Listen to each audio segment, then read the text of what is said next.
మనమండి ప్రతి ఒక్కరం కూడా చిన్న పెద్ద తేడా లేదు. ప్రతి ఒక్కరిలో వ్యాధి ఉంది. ప్రతి ఒక్కరిలో ఏముంది? వ్యాధి. ఆ వ్యాధి పోవాలంటే వాక్యం వినాలి. ఆ వ్యాధి పోవాలంటే దానికి ముందు వాక్యమే ముందు. జ్వరం వచ్చిందనుకోండి, పారాసిటమాలో లేకపోతే ఇంకేమోలో ఏమోలో అయితే జ్వరం పోయిద్ది. దానికి ముందేదంటే జ్వరానికి అది ముందు. మన హృదయానికి పట్టిన వ్యాధికి ముందేదంటే దేవుని వాక్యమే ఆ ముందు. మరి దేవదూత వచ్చి ఆ మందు ఇస్తుందిగా.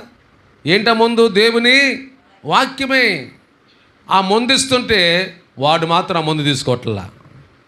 దేవుని స్తోత్రం. ఆజ్ఞ అతిక్రమమే పాపం. పాపం వల్ల వచ్చేది ఏంటంటే వ్యాధి.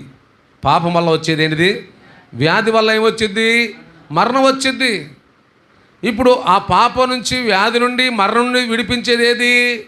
దేవుని వాక్యం. మరి